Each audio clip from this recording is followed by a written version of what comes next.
Sa daang nilakaran, sa landas ng nakaraan, pusong iniwan hanggang muling makamtan. Ngiting kay tamis, sa tadhanang naramdaman, ligayang sabik sa pusong dating nilisan.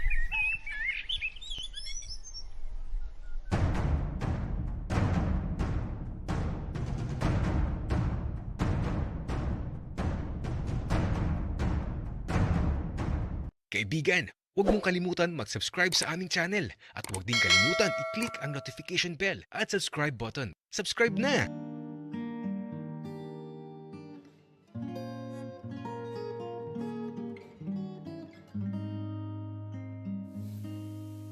Mahirap mapalayo sa isang tao, lalo na kung napakahalaga niya sa buhay mo. Subalit tila ba, mapaglaro talaga ang kapalaran. Dahil wala kang magagawa, kundi ang magpanggap na masaya. Kahit sobrang nasasaktan ka. Alam kong naging malungkot si Apollo dahil sa sinabi ko. Pero, ganun din naman ang nararamdaman ko. Kaya matapos kong sabihin yun, naging tahimik na sa buong paligid na halos pag-ihip na lang talaga ng hangin ang maririnig mo. Nakahiga lang kami sa papag na pinagmamasdan ang mga dahon sa puno ng langka na sumasabay sa pag-ihip ng hangin. At sa pagdating ng dapit hapon, kailangan ko nang umuwi. Pero kung papayagan lang talaga ako na matulog dito kay na Apollo, gagawin ko. Kaya lang, di ako pinapayagan na matulog sa ibang bahay. Apollo, uuwi na ako. Brandon, mag-iingat ka ha. Oo naman, Apollo. Lagi akong mag-iingat. Ikaw din. Mag-iingat ka palagi. Oo naman, Brandon. Tsaka, di naman ako naalis ng bahay. Sige, Apollo. Magkita na lang tayo bukas. Kaya ito, sa pag-alis ko sa bahay nila Apollo, baon ko ang kalungkutan sa puso ko. At kahit may mga araw pang darating na makakasama ko siya, nadarama ko na kaagad ang kalungkutang di ko kayang takasan. Tila ba, hindi na sapat ang mga araw pero wala na akong magagawa. Kailangan ko lang sulitin yung mga natitirang sandali na makasama si Apollo. Kahit sa huling pagkakataon.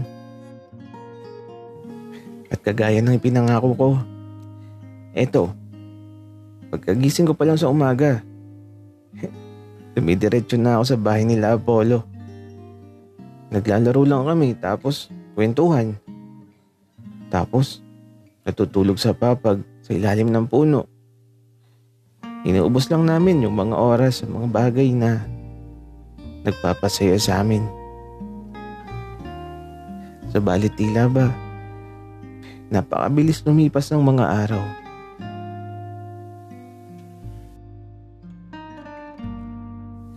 Apollo, uy, tutulian ka na bukas. Magiging binata ka na.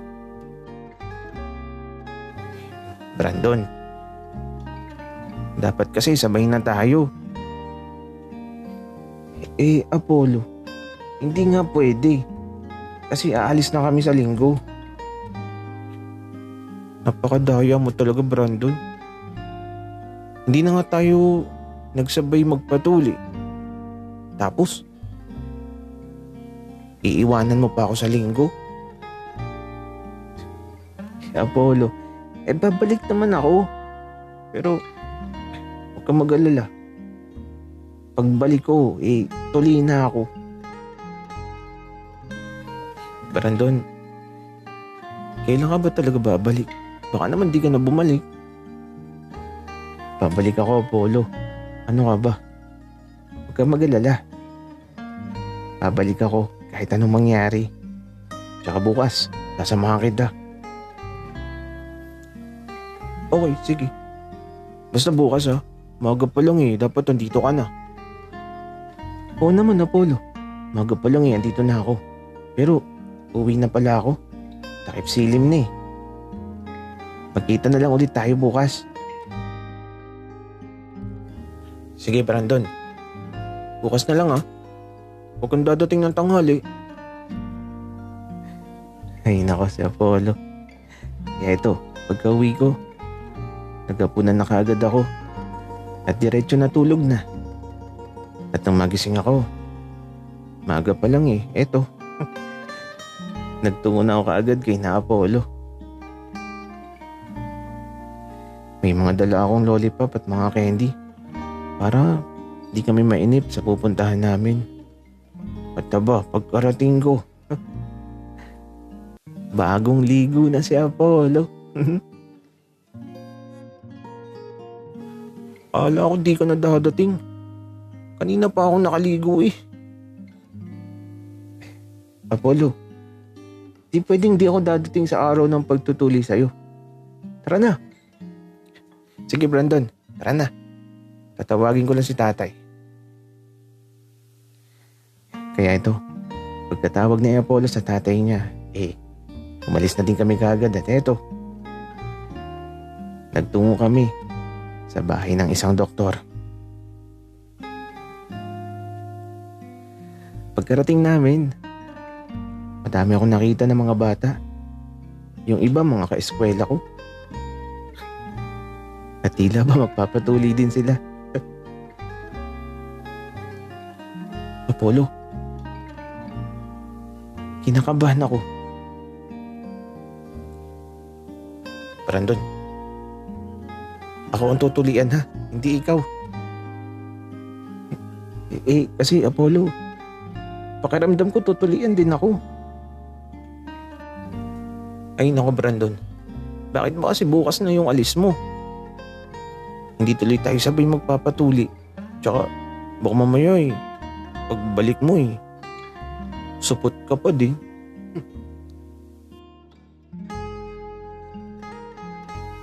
Apollo, ano ka ba? Magpapatuloy ako pero doon na sa malayo. At ipapakita ko sa'yo pagbalik ko. Tsaka alam mo, siguradong mababash na naman si Big Boss dahil sa tuloy na yan. Pero choice naman kasi natin kung magpapatuloy tayo o hindi. Tama ka, Brandon. Pero dito sa Pilipinas kasi, kapag di ka tuloy, tutoksohin ka. Tama ka, Apollo. Ikaw na ang sunod. Magiging binata ka na. Brandon, sumama ka sa loob. Panoodin mo kung paano ako maging binata. Sige, Apollo. Hawakan ko yung kamay mo para hindi ka kabahan. Kaya ito, nang tinawag na sa loob si Apollo, kasama din ako. Tapos, pinagtanggal na siya ng short niya at pinahiga. At habang andito ako sa loob, nakikita ko yung lahat ng nangyayari. Natatakot na tuloy ako. Pero si Apollo, nakangiti pa. Hindi naman daw kasi masakit. Kaya ito, nung matapos na, parang walang nangyari kay Apollo. Apollo, okay ka lang? Oo naman, Brandon. Di naman masakit. Mukhang nagsasabi naman ng totoo si Apollo. Kaya ito, pagka-uwi namin sa bahay nila, andito lang kami sa papag, sa ilalim ng puno ng langka. Brandon, binata na ako. Oo nga Binata ka na, Apollo. Brandon, pag-alis mo bukas, dumaan ka muna dito ah. Oo naman, Apollo. Dadaan ako dito. Kahit mahirap magpaalam, gagawin ko. Kasi mahalaga sa buhay ko si Apollo.